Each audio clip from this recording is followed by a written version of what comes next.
Lorsqu'on tape Karim Ouad dans le moteur de recherche du ministère américain de la Justice consacré aux Epstein Files, plus de 500 documents apparaissent. Des documents dont des échanges présumés avec Jeffrey Epstein au début des années 2010. À cette époque, le fils de l'ancien président sénégalais cumule les ministères de la coopération internationale, des transports aériens, des infrastructures et de l'énergie. Les échanges montrent que le financier américain s'intéresse aux opportunités d'investissement au Sénégal. Malgré les ennuis judiciaires de Karim Ouad et l'invalidation de ses candidatures à la présidentielle, il restera pour Jeffrey Epstein comme une figure importante de la politique en Afrique de l'Ouest. L'ancien président du Zimbabwe, Robert Mugabe, mort en 2019, est lui cité une trentaine de fois dans les documents. Il a notamment été le sujet d'un échange de mails entre le financier américain et l'entrepreneur japonais Joichi Ito, comme l'a révélé la BBC. Des échanges qui montrent que le criminel sexuel voulait approcher le despote africain pour faire des terres fertiles du Zimbabwe un terrain d'exploration et d'expérimentation. Joichi Ito a démissionné en 2019 de son poste de directeur du centre de recherche Media Lab du prestigieux MIT au lendemain de la publication d'une enquête du New Yorker sur ses liens financiers avec Jeffrey Epstein. En ce qui concerne Jacob Zuma, cité près de 90 fois, c'est un échange du 4 mars 2010 qui retient l'attention. Un certain Mark Lloyd, qui se présente comme un ami de Jeffrey Epstein, s'adresse à une femme appelée Vera. On m'a demandé d'aider à organiser un petit dîner demain soir pour le président Jacob Zuma d'Afrique du Sud à l'hôtel Ritz à 19h. Jeffrey m'a suggéré de vous inviter car vous apporteriez sans aucun doute une touche de glamour à cette soirée. La mystérieuse Vera accepte en précisant « Je viens de Russie et je vis à Londres depuis 2 ans. Je suis mannequin depuis 6 ans et j'ai vécu à Paris, New York, Barcelone et au Japon. » La fondation Zuma a fermement démenti tout lien de l'ancien président sud-africain avec Jeffrey Epstein en qualifiant l'interprétation de ces échanges de construction narrative spéculative déguisée en journalisme d'investigation. Il est par ailleurs peu probable que Jeffrey Epstein ait pu être à Londres aux dates en question. Les documents autour de Jeffrey Epstein, milliardaire américain qui s'est suicidé, pédocriminel, 3 millions de nouveaux documents notamment diffusés par le département d'État américain, des documents parfois caviardés, mais il y a des personnalités citées, notamment du continent africain, Guillaume Thibault. Unique réaction officielle pour le moment, celle de la fondation Zuma en Afrique du Sud.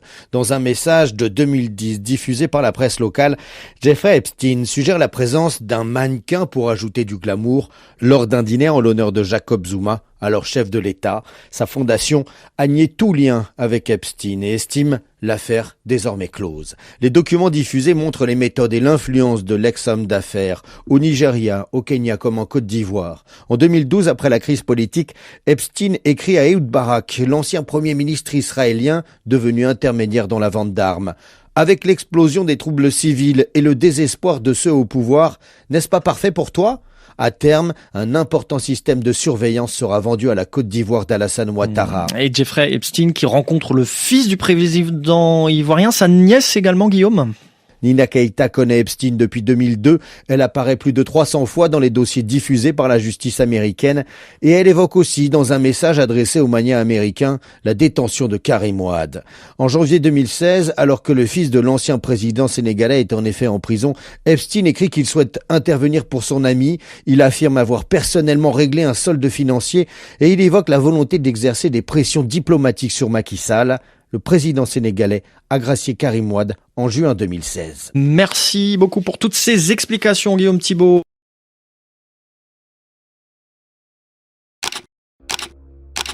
Ces informations ont été rendues publiques par Dropseed News dans une publication intitulée Jeffrey Epstein File, c'est les Southern States de Côte d'Ivoire, publié le 6 novembre 2025. Dans cette publication, beaucoup de détails, beaucoup d'informations ont été données et nous permettent de comprendre, de voir ce qui s'est réellement passé lorsqu'on avait eu les récentes images du ministre de l'Intérieur, ancien premier ministre de Côte d'Ivoire, Ahmed Bakayoko, avec Jeffrey Epstein. Qu'est-ce qui se passait réellement? Tout a été dit dans ce rapport-là. Cette enquête menée par ce journal indépendant d'investigation. Tout commence le 18 juin 2012, pendant que le premier ministre israélien de l'époque, M. Ehud Barak, rencontrait le président ivoirien, M. Alassane Ouattara à Jérusalem pour discuter coopération sécuritaire. L'inérable Jeffrey Epstein recevait dans son appartement new-yorkais le fils du même dirigeant africain, le fils du président Alassane Ouattara. Alors on pourrait parler de coïncidence, c'était pas vraiment le cas selon les enquêtes menées par Dropseed News. Parce que des milliers de mails ont fuité du groupe Andala et des documents du Congrès américain qui ont été publiés en 2025 ont raconté une autre histoire, celle d'un financier condamné pour trafic sexuel, M. Jeffrey Epstein, qui servait d'intermédiaire à la réalité au service de renseignement israélien. En fait, l'ancien premier ministre reconverti en vendeur d'armes, M. Barak, utilisait M. Epstein pour rentrer en lien, en coopération avec d'autres pays qui étaient jugés hautement stratégiques pour l'Israël. Et c'est ainsi que la Côte d'Ivoire a été ciblée. Dans les faits, entre 2012 et 2014, Barak et Epstein ont orchestré la vente d'un système complet d'écoute des communications à la Côte d'Ivoire. Téléphone, Internet, satellite, cybercafé, tout était concerné, de sorte à ce que rien n'échappe aux analystes formés par des anciens cadres de l'unité 8200, l'équivalent israélien de la NSA, puissent vendre ce projet à la Côte d'Ivoire. Le projet prévoyait des cibles spéciales pour surveiller les opposants politiques. L'objectif, c'était celui-là, selon le mail. Des années plus tard, le président Alassane Ouattara est toujours à la tête de la Côte d'Ivoire et gère le pays, réussit à avoir toutes les informations parce que, comme on le dit dans le domaine de la sécurité, l'une des choses les plus importantes, c'est l'information. Et avec ce dispositif, le président Alassane Ouattara détient toutes les informations. L'idée ne vient pas de très loin. Ça part d'un mail qu'écrivait M. Epstein à M. Barak en 2012. Il disait « Avec l'explosion de troubles civils et le désespoir de ceux au pouvoir, n'est-ce pas parfait pour toi ?» La réponse du général israélien a été claire. Tu as raison d'une certaine manière, mais pas simple de transformer ça en flux de trésorerie. Transformer l'instabilité à la réalité en profit. Voilà précisément ce qui attirait ces deux personnalités. Le contexte ivoirien semblait donc idéal. Après une guerre civile désastreuse et l'intervention franco-onusienne qui avait chassé le président Laurent Gbagbo en 2011, M. Alassane Ouattara, nouveau président, était dirigeant d'un pays fragmenté. C'est en ce sens qu'en juin 2012, il annonçait avoir déjoué un coup d'État. Donc, il fallait rapidement trouver une situation, un élément qui allait permettre d'assurer la sécurité de la Côte d'Ivoire et lui également sa mandature. C'est ainsi que 5 jours après avoir dénoncé cette tentative de coup d'État, le président Alassane Ouattara atterrit à Jérusalem pour rencontrer Barak et Benjamin Netanyahou, le nouveau premier ministre d'Israël. Officiellement, on parlait de science et de technologie, et officieusement, c'était M. Epstein qui a déjà mobilisé des réseaux et qui attendait de mettre en place son coup. Il y avait également une certaine Nina Keita, selon les investigations faites par le dit média, qui aurait joué un rôle très important. C'est la nièce du président ivoirien, M. Alassane Ouattara, faut pas l'oublier, qui voyageait sur le Lolita Express d'Epstein depuis 2002. Ancienne mannequin de l'agence Karine Models, dirigée par M. Jean-Luc Bounel, qui lui est le recruteur d'Epstein et qui a été retrouvé pendu dans sa cellule en 2022. Elle l'aurait servi de canal discret, donc entre les deux parties prenantes. Les calendriers d'Epstein montrent également 3 rencontres avec elle entre 2012 et 2013, toujours synchronisées avec des moments cruciaux, des négociations. En septembre 2012 par exemple, après l'avoir vu, Epstein filait directement au Regency Hotel, point tête-à-tête avec Barak. Quelques semaines plus tard, il s'envolait vers l'Afrique et aucun registre de vol n'a jamais documenté ce voyage-là. Pour rappel, Barak a quitté son poste de ministre de la Défense le 18 mars 2013.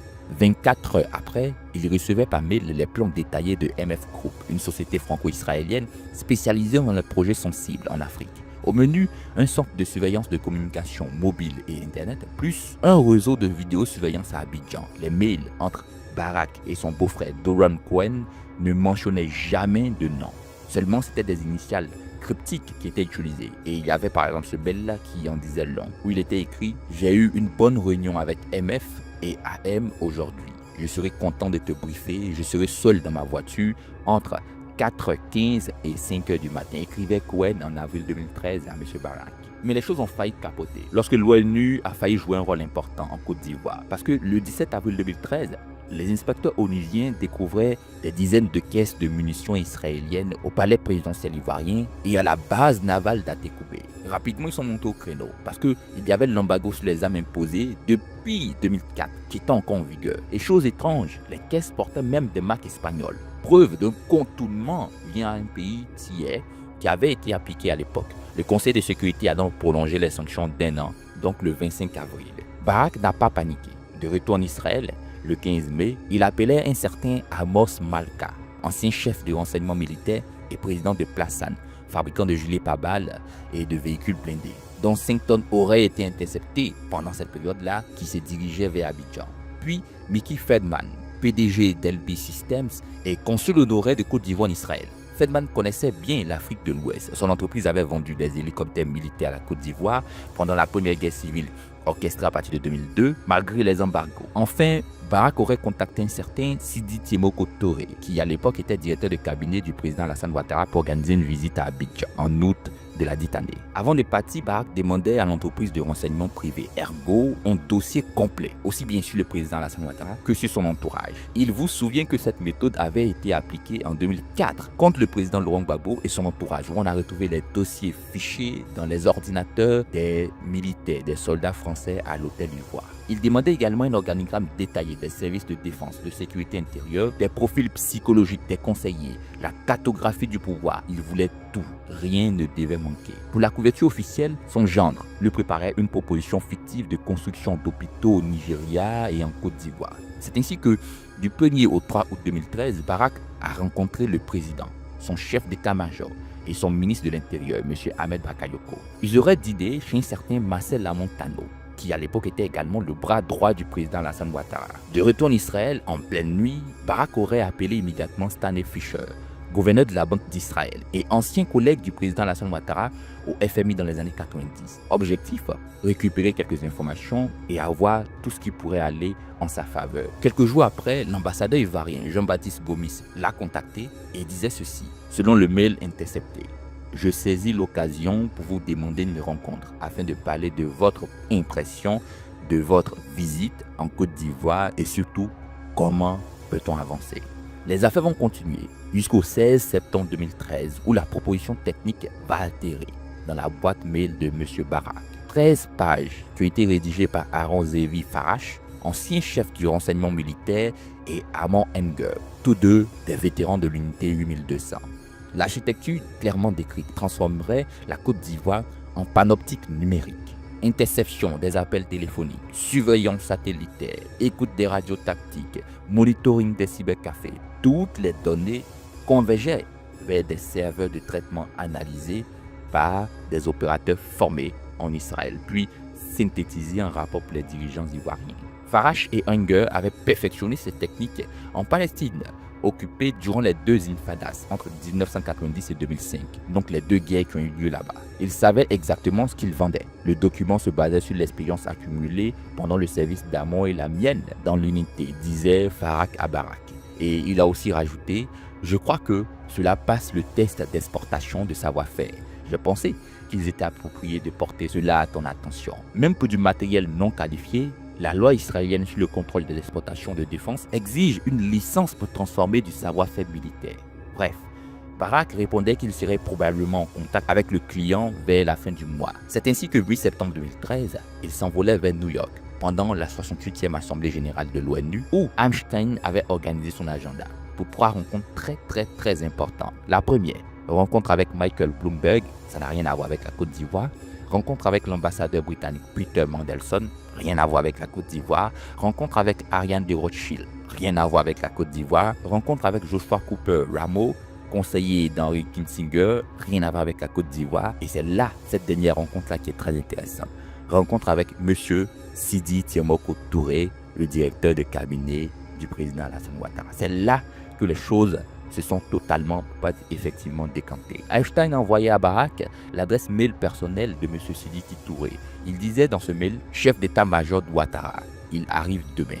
Essaie de coordonner, je suis flexible. Si tu décides que tu as le temps. Barak lui donnait rendez-vous donc le lendemain matin pour un café chez lui. Les mails étaient entassés sur Teaser ensuite pendant plusieurs mois. Mais les calendriers d'Einstein montraient une nouvelle rencontre avec Nina Keïta, la nièce du président Ouattara, le 7 novembre 2013. Jour exact où les casques bleus lançaient avec les forces ivoiriennes une opération conjointe pour démanteler les milices armées et les barrages illégaux. 2 semaines après, le Conseil de sécurité de l'ONU examinait l'assouplissement des sanctions et en mars 2014, le journal israélien Calcalist publiait une brève information sur les négociations ivoiriennes, louant le flair commercial de Barak. L'intéressé, M. Barak, démentait mollement. Ce sont des conversations privées et le public n'y a pas d'intérêt, disait-il. Les affaires vont continuer et le 10 avril 2014, la Côte d'Ivoire de son côté va commencer à s'apprêter à recevoir la technologie, pour pas dire l'installer effectivement. En ce sens, le président Alassane Ouattara va dissoudre l'Agence nationale de la stratégie et de l'intelligence, l'ANSSI, et transférer ses compétences, ses moyens, ses pouvoirs vers un nouvel organigramme, la Coordination nationale du renseignement, la CNR. C'est là que tout commence à la réalité. 4 jours après ces événements, le groupe d'experts de l'ONU recommandait au Conseil de sécurité de la dite organisation, donc de l'ONU, d'assouplir l'embargo et de lever l'interdiction sur les exportations de diamants vieilles de plusieurs décennies. Le matériel non létal pour le maintien de l'ordre ne nécessitait plus de notification au comité des sanctions. Ainsi, la femme de Barack écrivait directement à l'ambassadeur Gomis pour organiser une réunion. L'embargo étant officiellement levé le 29 avril 2014. Quand Gomis revenait d'Abidjan en mai, Nili Barak, la femme de M. Barak, l'invitait à la J Tower de Tel Aviv pour une rencontre avec son mari et Dani Yatom, ancien directeur du Mossad. Le mail de M. Gomis était en majuscule lorsqu'il répondait. Il disait « J'étais en Côte d'Ivoire la semaine dernière et ai eu la chance de parler au président. Il est prêt à parler au premier ministre Ehud Barak, pas à quelqu'un d'autre. » Barak écrivait à sa femme, dit juste à Dani que, suite à leur demande, je rencontrerai d'abord seul, puis organiserai une réunion trilatérale. Barak et Gomis se voyaient l'après-midi du 29 mai 2014. L'ambassadeur Gomis envoyait ensuite un mot de remerciement. Il disait « Erev Tov, bon après-midi. Je voudrais remercier votre mari pour la belle rencontre que nous avons eue hier. Je ferai rapport au président. Merci encore pour votre patience. » 2 semaines après, le 13 juin 2014, Avigdor Lieberman, ministre israélien des Affaires étrangères, a atterri à Abidjan avec une délégation de plus de 50 hommes d'affaires pour signer l'accord de défense et de sécurité intérieure. Les montants n'ont jamais été rendus publics, mais ce jour-là, Israël obtenait un accès officiel à l'appareil sécuritaire d'un pays hautement stratégique pour lui, en Afrique de l'Ouest surtout, la Côte d'Ivoire. Le 17 août 2014, Doron Cohen écrivait à Barak « J'ai rencontré l'homme qui a de l'argent à la banque en Afrique. Offre très intéressante et très généreuse, parlons-en. » Cette fois, même Barak aurait été perdu parce qu'on se demande qui est cet homme qui a de l'argent en Afrique de l'Ouest. Et il a répondu « Appelle-moi sur le portable pour expliquer. » La Côte d'Ivoire n'était qu'un début. Dans toute cette affaire, il y a un certain Amos Malta, très proche de tous ces événements, qui a été contacté par les journalistes du média, qui lui disait, en jurant, n'avoir jamais travaillé avec M. Barak depuis sa retraite en 2002. Documente le rappel du 15 mai 2013. Michel Farjon de MF Group reconnaît que les documents sur la Côte d'Ivoire proviennent bien de son entreprise, mais ni tout lien avec Cohen ou Ashton. Il disait pas de coopération avec Barak, Cohen, Ashton, pas d'accord avec la Côte d'Ivoire, ni aucune coopération.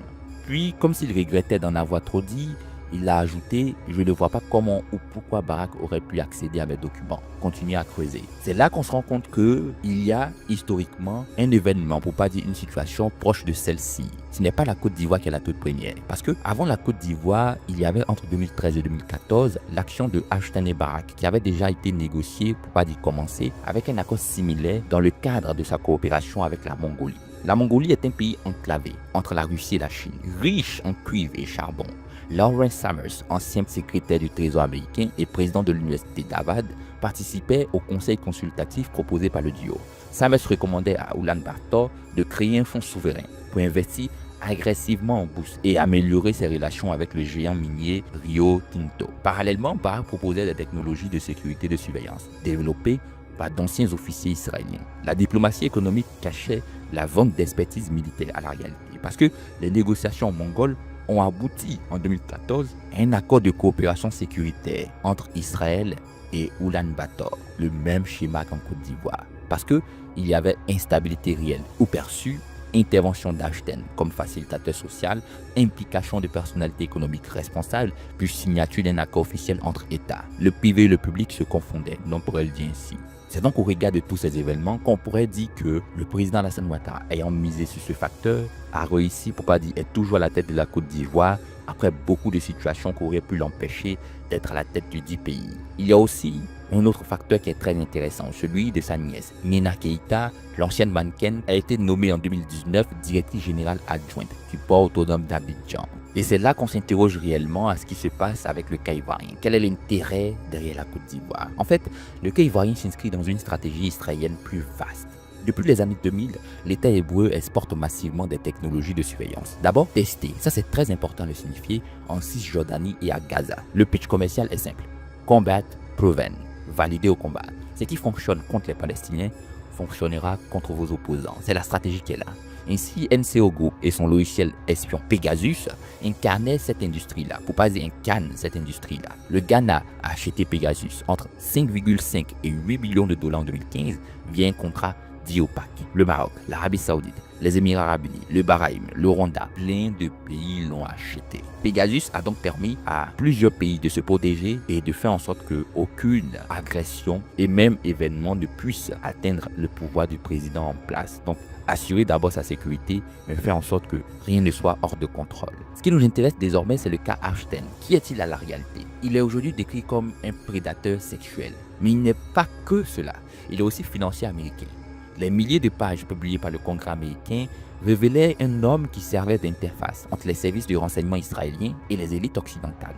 Ainsi, Ghislaine Maxwell, sa complice emprisonnée depuis 2021, a elle-même déclaré lors d'une déposition au ministère de la Justice en juillet 2025 qu'Ashton travaillait avec et pour des seigneurs de guerre africains. Elle affirmait qu'il lui avait montré des photographies avec des chefs de guerre sans préciser les pays ni les circonstances. Cette déclaration éclaire différemment les voyages d'Ashton en Afrique. En octobre 2012, il instructionnait son assistante d'organiser un changement d'avion à Londres avant de s'envoler vers la Côte d'Ivoire, l'Angola et le Sénégal. Aucun registre de vol ne documente ce périple. Que faisait-il exactement? Qui rencontrait-il? Les documents sont restés muets. Mais 2 semaines après son retour, le ministre ivoirien à l'époque de l'Intérieur, M. Ahmed Bakayoko, était à Tel Aviv, en Israël, pour discuter d'un accord bilatéral sur le renseignement et la cybercriminalité. Coïncidence? Ou tout était prévu? C'est là qu'on s'intéresse au passage entre 2013 et 2017 de Barack, qui a visité les résidences, pour pas dire la maison à New York d'Ashton, à plusieurs reprises, sur ce qui aurait pu être dit. Les deux hommes se voyaient mensuellement pendant presque un an, à partir de décembre 2015, soit 7 ans après la condamnation d'Ashton pour sollicitation de prostitution juvénile, ce qui est dit officiellement. Mais l'objectif pendant toutes ces rencontres, c'était de mettre en place le profil du pays à qui l'on va vendre, l'objectif surtout, parce que le cas de la Côte d'Ivoire est particulier.